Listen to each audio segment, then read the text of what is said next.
Welcome back to the channel. Today, as promised, we'll be finishing up the bucket list pattern by completing the actual baby doll dress. I have literally been sewing my fingers to the bone in anticipation of the TonnerFest vendor sale that happens on June 23rd. This month-long event has already had some really intriguing and incredible programming. In addition to that, there was a release of Ellowyne and Nema dolls fresh to the market. Several of the dolls have already sold out, but there are a couple left if you still want to grab one for your collection. If the 16-inch Grace Marie Fitzpatrick doll is more your style, make sure to mark your calendar for June 16th when those dolls will go on sale also through the virtual doll convention. The good news is there's still time to register for TonnerFest, and I'll leave the information to the virtual doll convention in the description below. Let's go ahead and get started. I've decided to sew the baby doll dress out of a really nice floral cotton print, and then I'm just going to need a small lining piece as well for lining the bodice. There's just 4 simple pieces included in the pattern, and this is a really quick sew with a really great result. The first thing we're going to do is grab our front bodice sections as well as the lining and mark the placement for the darts. An easy way to ensure that your dart stops where it should at the actual apex is to put a small hole with your heat erasable marker in the tip of the dart, set it over your pattern piece, and just make a nice mark. With the dart marked on the pattern piece, I like to put a pin right there where that dart is going to stop so that I make sure that both darts end up equally on both sides of the bodice. Let's go ahead and get those sewn both in the lining and the exterior portion, and we'll move on to the next step.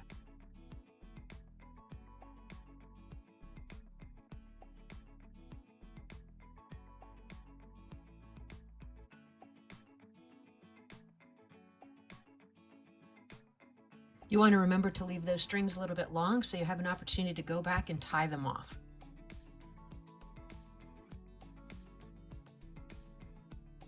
With our darts tied off and pressed to the side, we're going to refer back to our front pattern piece, and you'll notice right here that there's actually a seam on the right side of the fabric that's 1/2 of an inch in from the center of the front. So what I've done is I've just folded it in half, and then I took my heat erasable marker and I just made a nice straight line so that when I'm at the sewing machine, I make sure that that line stays the same distance from that folded edge. So let me get that sewn really quick and we'll bring it back over and press it flat.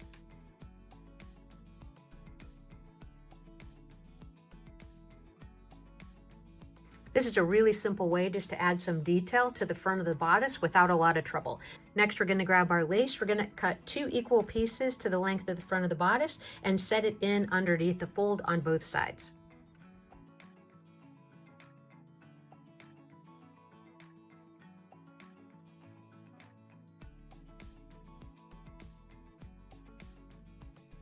Let's get that lace top stitched in place.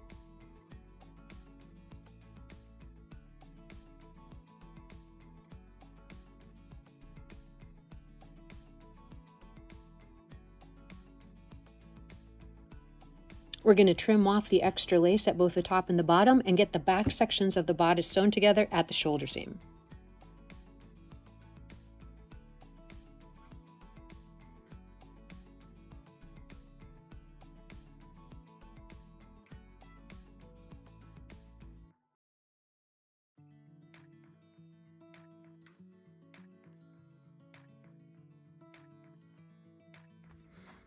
We're going to grab the lining, we're going to place it right sides together to the front of the bodice and pin it.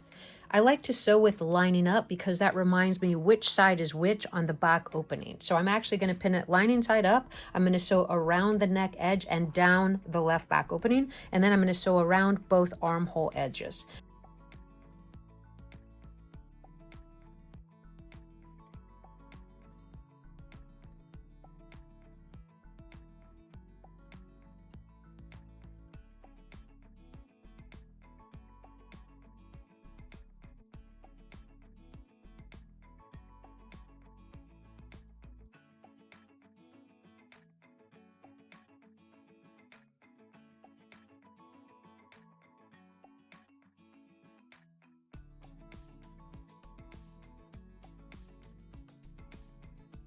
With the neckline sewn, I did want to point out that I do like to run my corners off the end and then come back and do the straight of that left back opening. That just gives you a nice crisp corner. I also stopped the stitch about 1/4 of an inch from the end so that I can turn that lining piece up, and I reinforced there.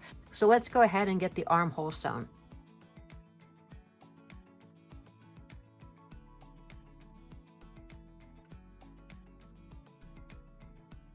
Let's take that over to the ironing board, clip in towards that seam allowance after checking both sides, trim that seam down a little bit, and get the bodice turned. You want to make sure that you do not clip in too close towards that seam, because again, this is going to require a little bit of stress on these seams as we pass the back opening through the shoulders. So you want to keep it a little bit shy of what you might normally clip into a curb.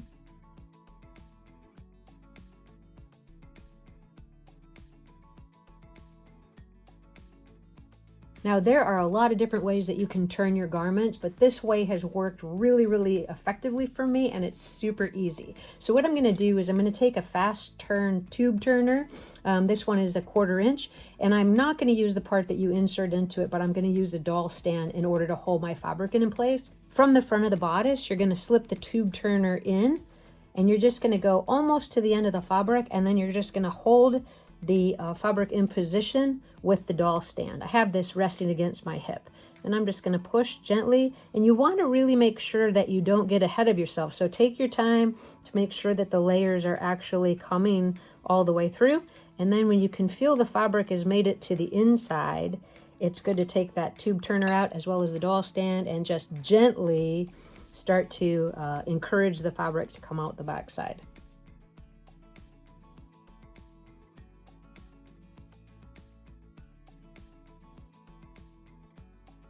Just check, make sure everything looked good, and repeat it on the second side.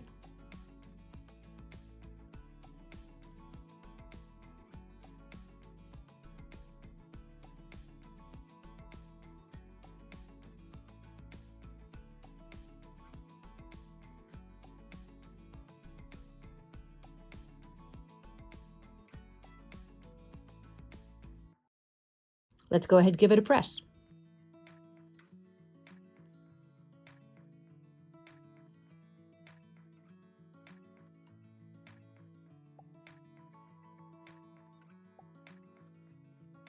Next, we're going to take the bodice and we're going to do the side seams. A really easy way to do this with a nice finish to the inside is to take both of the seams at each end of the armhole, place them right sides together, and sew the lining to the lining and the actual bodice to the bodice, and you'll be able to enclose that side seam.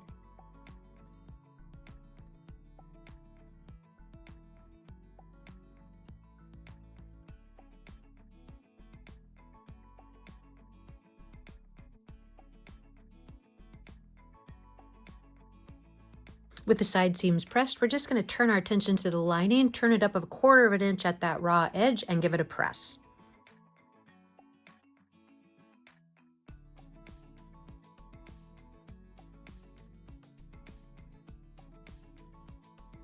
Next, we're going to turn our attention to the skirt. An easy method that I found for applying lace to the hemline of a skirt, if you have a flat edge, is to place it on the fabric right side up, to sew your seam, press your lace down, and then top stitch. And that's what I'm going to do to the skirt now. While I'm over at the sewing machine, I'm also going to run a gather stitch right across the top edge. So we have our lace installed at the hem edge, and I think the finish looks really nice. When you actually do that top stitching, it hides the raw edge of the hem, which is nice. I did run a gather stitch along both the left and right back opening just to finish that raw edge a little bit. And I did want to share with you a trick I found about gathers that has really, really helped me. I used to try to run both my gather stitches really, really close together so that I didn't have to pull them out in case I ran them over with the waist seam. But I find it to be a little bit easier if you have one less than 1/4 inch and one more than 1/4 inch, and this will actually create a really, really nice tight gather that fits easily into small bodices, and it's super easy to remove that second seam. So if you haven't tried that, give it a whirl and let me know in the comments below if you have success with it. Now I am going to find the center of my skirt panel, and I'm going to match it to the center of the bodice and get it pinned in place, and then we'll get the waistband sewn.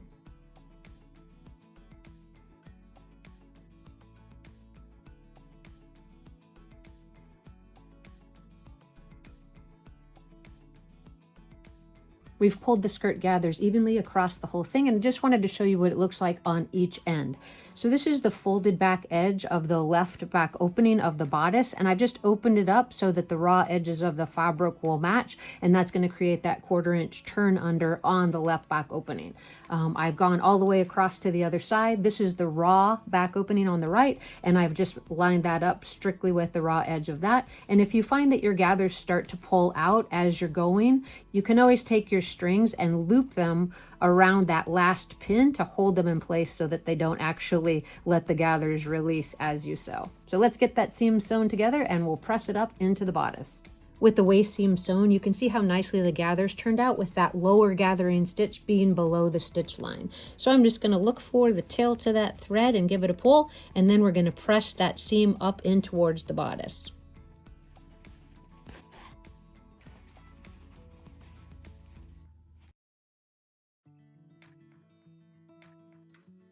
I like it. I think it's turning out pretty great. So we're going to go ahead and place the lining to the fabric and line up that back right raw edge and do a little zigzag stitch. Then we're going to take our needle and thread, turn that 1/4 inch lining edge up and hand sew that in place at the waist, and then we'll get the center back seam sewn.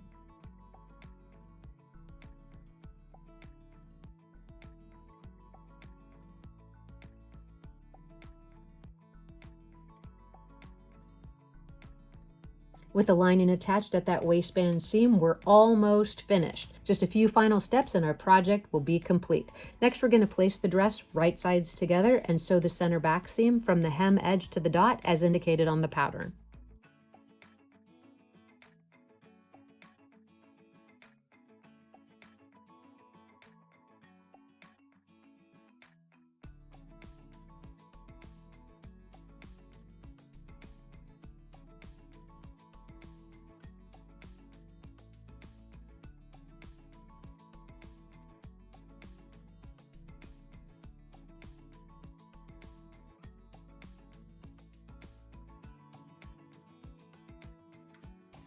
All right, our snaps are installed, and the last and final step is add a couple decorative buttons to the front, and we'll get those final photographs.